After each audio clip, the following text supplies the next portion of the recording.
Hello viewers, welcome back to colours vlogs.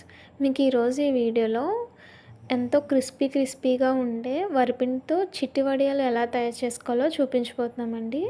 ఇవి చాలా క్రిస్పీగా ఎంతో టేస్టీగా, ఫస్ట్ టైం చేసేవాళ్ళు కూడా ఎంతో ఈజీగా చేసేలాగా ఈ వీడియోలో చూపించామండి. సో తప్పకుండా ట్రై చేయండి.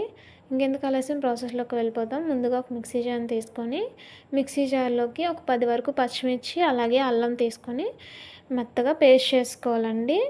ఈ విధంగా పేస్ట్ చేసుకున్న దాన్ని ఒక బౌల్లోకి షిఫ్ట్ చేసేసుకుందాము. ఇది అందకల్లా పక్కన పెట్టేసుకుందాము. నెక్స్ట్ స్టవ్ ఆన్ చేసుకుందామండి. స్టవ్ ఆన్ చేసుకొని ఒక గిన్నె తీసుకుందాము. గిన్నె కాస్త హీట్ అయిన తర్వాత ఇప్పుడు ఒక కేజీ పిండిని తీసుకున్నామండి. సో కేజీ పిండికి దాదాపు ఒక 3 to 4 లీటర్స్ వరకు వాటర్ పడుతుంది. సో వాటర్ని వేసుకున్నాము. వేసుకున్న తర్వాత తగినంత సాల్ట్ వేసుకోవాలండి. సాల్ట్ వేసుకొని ఇది వాటర్ మరిగేంత వరకు వెయిట్ చేద్దాం. ఈలోగా పిండిని ఒక గిన్నెలోకి తీసుకోవాలండి. గిన్నెలోకి తీసుకొని వాటర్ని వేసుకొని బాగా ఉండలు లేకుండా బాగా కలిపేసుకోవాలండి. సో ఎక్కడ చిన్న ఉండలుగా ఉండకూడదు. సో ఎంతో జాగ్రత్తగా కలిపేసుకోవాలి. సో చూసారుగా ఈ కన్సిస్టెన్సీ వచ్చేంత వరకు చక్కగా కలిపేసుకోవాలండి. ఇప్పుడు వాటర్ మనకు బాగా మరిగింది కదా. మరిగిన వాటర్లో మనం ముందుగా అల్లం పచ్చిమిర్చి పేస్ట్ చేసుకున్నాం కదా. ఆ పేస్ట్ని వాటర్లో వేసేసుకోవాలి. ఆ తర్వాత ఒక టేబుల్ స్పూన్ జీలకర్ర కూడా వేసేసుకోవాలండి. ఇప్పుడు వేసుకున్నాం కదా, మొత్తం బాగా కలిపేసుకోవాలి. కలుపుకున్న తర్వాత మనం ముందుగా పిండిని వాటర్లో వేసుకొని కలుపుకున్నాం కదా. ఆ పిండిని మరుగుతున్న వాటర్లో వేసుకొని బాగా కలుపుతూ ఇది ఉడకనివ్వాలండి. సో ఇది ఉడికేంతసేపు మనం కలుపుతూ ఉండాలి, లేదంటే మనకి ఇక్కడ ఉండలు కట్టేస్తుంది. సో కేర్ఫుల్గా కలుపుతూ ఉండాలి.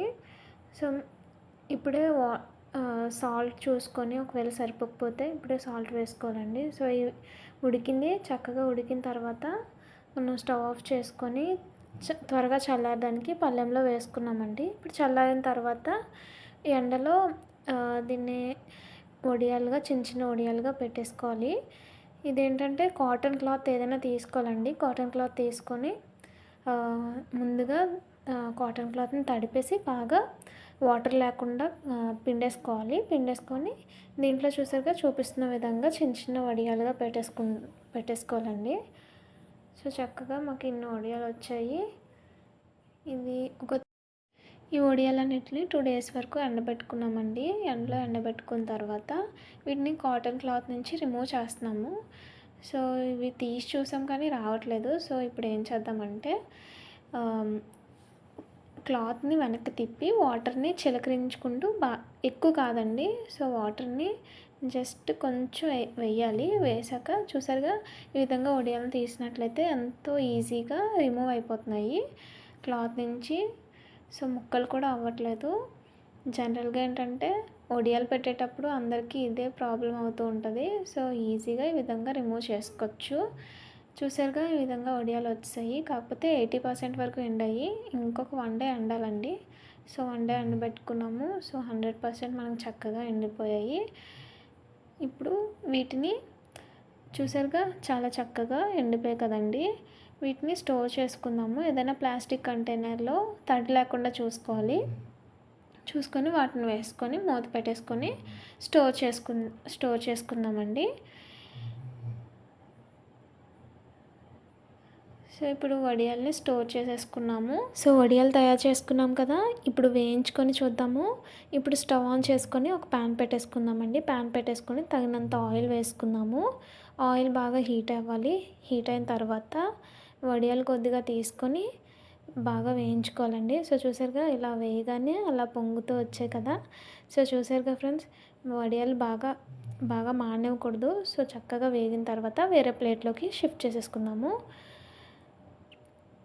సో చూసారుగా ఎంతో క్రిస్పీగా వచ్చాయి కదా వడియాలు. ఇలా ఆయిల్లో వేసిన వెంటనే అలా పొంగాయి కదండి. సో వీడియోలో చూపిస్తున్న ఏ టిప్ని ఎక్కడ స్కిప్ చేయకుండా ప్రతి టిప్‌ని ఫాలో అయిపోయి మీ ఇంట్లో ట్రై చేయండి. తప్పకుండా ఈ విధంగానే ఎంతో టేస్టీగా క్రిస్పీగా మీ ఇంట్లో కూడా ట్రై చేయొచ్చండి. ట్రై చేసి మాకు రెసిపీ ఎలా వచ్చిందో మా కామెంట్ సెక్షన్‌లో తెలియజేయండి. మా వీడియో మీకు నచ్చినట్లయితే లైక్ చేయండి. మీ ఫ్రెండ్స్ అండ్ రిలేటివ్స్‌కి కూడా షేర్ చేయండి. అలాగే మా ఛానల్‌ని సబ్స్క్రైబ్ చేసుకోవడం మర్చిపోకండి. Thank you friends. Thank you for watching.